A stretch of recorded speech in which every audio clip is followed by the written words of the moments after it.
salariés se mettent au volant. Le BAL Badminton Association Lignéenne, club créé il y a 22 ans, organisé récemment un tournoi national de double, tournoi rassemblant plus de 250 joueurs venus de tout le Grand Ouest. Ce qui est intéressant dans le badminton, c'est vraiment un sport ludique. Que tu sois débutant ou joueur confirmé, tu te fais tout de suite rapidement plaisir sur un terrain. Il faut bien sûr jouer avec un partenaire qui soit de même niveau que toi. Là, c'est vraiment intéressant. C'est un jeu qui dépense physique, réactivité, gestuelle. C'est intéressant à ce niveau-là. On est nous, petit club rural, je dirais. 85 personnes, c'est pas non plus un gros club. On est plutôt sur une région, le Pays d'Anceny. On est le premier club du Pays d'Anceny en termes de niveau. On structure le club avec un objectif, avec des programmes à 3 ans d'objectifs à atteindre, encadrés par quelqu'un qui est diplômé dans le club lyonnais. Et on mesure tout ça chaque année.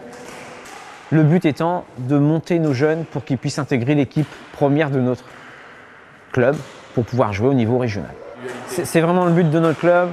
Là, exemple, le tournoi d'aujourd'hui, c'est vraiment un tournoi dédié compétition puisqu'on inclube les catégories jusqu'à catégorie A, les joueurs de national. On a vraiment tout le Grand Ouest, toute la Bretagne, les Pays de Loire. On a quelques personnes qui viennent de la région parisienne, du centre de la France. On va dire que ça couvre vraiment tout le Grand Ouest.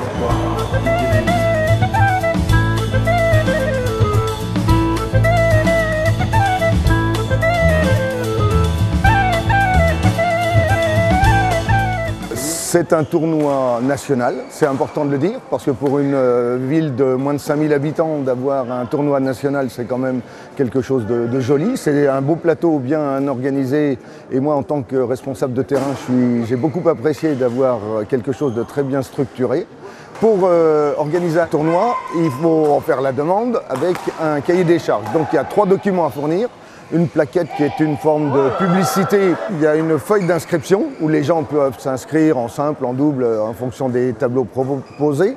Et enfin, ce qui est très important, c'est le règlement particulier. Par exemple, il y aura 6 terrains. Le juge-arbitre sera Denis Aziol. Alors, le juge-arbitre, il est en rouge et les arbitres sur les terrains sont en vert. Par exemple, ça se jouera en 2 sets gagnants de 21 points. Ça, c'est les règles standards du badminton. En fait, il y a 5 catégories parce qu'il y a des non classés aussi. Mais on devient très vite classé en faisant des matchs. Et donc, on gagne des points à chaque match rencontré avec un joueur de niveau équivalent.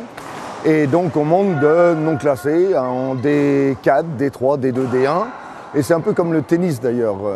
Puis on passe en C, 4, C3, C2, C1, etc. jusqu'à A, A1. Et quand on est dans les 50 premiers de la France, eh ben, on est dans le top élite. Top 50, puis top 20, top 10 et top 5. Comme je disais, pour une petite ville de 4600 habitants, c'est un super tournoi. De faire un tournoi national niveau A, c'est très bien. Il faut qu'il continue comme ça. Et sachez que le badminton est un sport olympique depuis 1992. Il est pratiqué par 250 millions de personnes sur la planète. On compte 150 000 licenciés en France, dont 40% de femmes. Retenez enfin que le volant, qui pèse 5 grammes, peut aller jusqu'à 421 km/h, record du monde.